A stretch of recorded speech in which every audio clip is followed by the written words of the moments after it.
ప్రభుత్వం ఎన్ని చట్టాలు చేసినా ర్యాగింగ్ భూతాన్ని మాత్రం చెక్ పడడం లేదు. ఏదో ఒక చోట వెలుగు చూస్తూనే ఉంది. ముఖ్యంగా మెడికల్ ఇంజనీరింగ్ కళాశాలల్లో ఈ ర్యాగింగ్ భూతం విద్యార్థులను వెంటాడుతోంది. తాజాగా మంగళగిరి ఎయిమ్స్ మెడికల్ కాలేజ్లో ర్యాగింగ్ కలకలాన్ని సృష్టించింది. అసలు కాలేజ్లో ఏం జరిగింది? ర్యాగింగ్ కు పాల్పడ్డ వారి మీద ఎలాంటి చర్యలు తీసుకున్నారో మా సీనియర్ కరెస్పాండెంట్ కొండలరావు వివరిస్తారు. వైద్య విజ్ఞాన కేంద్రం ఏదైతే మంగళగిరి కేంద్రంగా ఉందో ఎయిమ్స్లో ర్యాగింగ్ కలకలం రేపింది. దీంట్లో దాదాపు 15 మంది విద్యార్థులు ఏదైతే ఎంబీబీఎస్ మొదటి సంవత్సరం చదువుతున్న విద్యార్థిని 15 మంది సీనియర్ విద్యార్థులు ర్యాగింగ్ చేసినట్టు కూడా విద్యార్థి మెయిల్ ద్వారా ఏదైతే ఎయిమ్స్ యాజమాన్యానికి మెయిల్ ద్వారా చెప్పడం జరిగింది. ఈ మెయిల్కి స్పందించిన యాజమాన్యం ఏదైతే విద్యార్థి ఉన్నాడో గత నెల 22వ తారీఖున అతను హాస్టల్కి వచ్చిన నేపథ్యంలో ఎవరైతే సీనియర్ విద్యార్థులు ఉన్నారో వీళ్ళు అతన్ని ర్యాగింగ్ చేసిన నేపథ్యం కనపడుతుంది. ఈ ర్యాగింగ్ చేసిన సమయంలో అతను మనస్తాపం చెంది అతను చేతిని కూడా కోసుకోవడం జరిగింది. కోసుకున్న సందర్భంలో తీవ్రంగా రక్తస్రావణం జరిగింది అతనికి.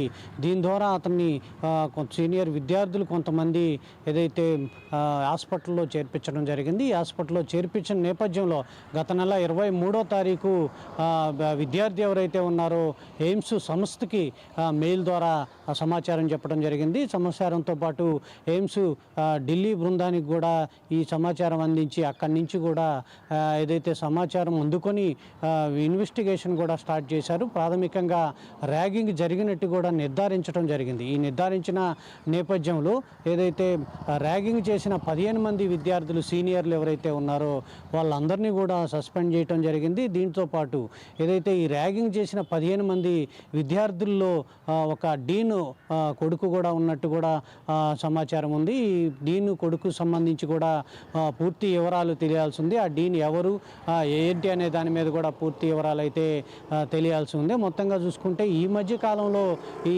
ర్యాగింగ్ కలకలం లేదు.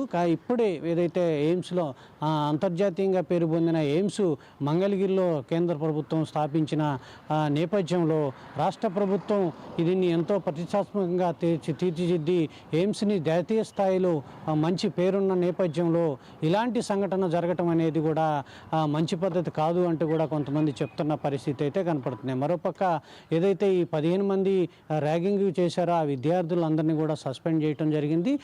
మరోపక్క ఏదైతే ర్యాగింగ్ చేసిన విద్యార్థి ఎవరైతే ఉన్నారో అతను హాస్పిటల్ నుంచి కూడా డిశ్చార్జ్ అయ్యారో అతని తల్లిదండ్రులు కూడా ఎయిమ్స్ బృందం కూడా పలకరించడం జరిగింది. అయితే ఏం జరిగిందనే దాని మీద కూడా క్లారిటీ రావాల్సింది. ప్రాథమికంగా అయితే ర్యాగింగ్ జరిగినట్టు కూడా అధికారులు నిర్ధారించారు. పోలీసులు కూడా దీని మీద దర్యాప్తు కొనసాగుతుంది. ఈ దర్యాప్తులో భాగంగా ఏదైతే డీన్ అదే ఎయిమ్స్లో పనిచేసే డీన్ ఉన్నారో అతను కుమారుడు కూడా ఇందులో ర్యాగింగ్లో ఉన్నట్టు కూడా తెలుస్తున్న నేపథ్యం. మొత్తంగా ఎయిమ్స్ స్పందించిన నేపథ్యంలో ఈ కేసుపై ఏదైతే ఈ ర్యాగింగ్పై కూడా ఎలాంటి చర్యలు తీసుకుంటారనే దాని మీద కూడా ఎయిమ్స్ అధికారులు కావచ్చు, ఎయిమ్స్ యాంటీ ర్యాగింగ్ స్క్వాడ్కి సంబంధించి కూడా కమిటీ ఉంది.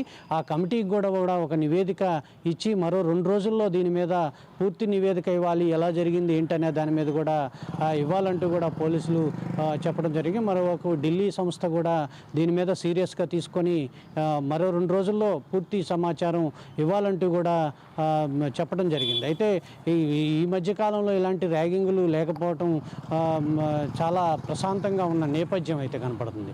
ఈ అయితే గత నెల 22న ఏదైతే ఈ ఎయిమ్స్లో ర్యాగింగ్ జరిగిందో దీనిపై కూడా కేంద్ర ప్రభుత్వం కూడా సీరియస్గా తీసుకుంది. ఢిల్లీ ఎయిమ్స్ సంస్థ కూడా సీరియస్గా తీసుకొని దీని మీద ఘాటుగా స్పందించి మరొకసారి ఇలాంటి ర్యాగింగ్ జరగకుండా చూసుకునే విధంగా కూడా చర్యలు తీసుకున్నట్టు కూడా తెలుస్తున్న పరిస్థితి అయితే కనపడుతుంది. కెమెరా పర్సన్ పవన్తో కొండలరావు, అమరావతిని.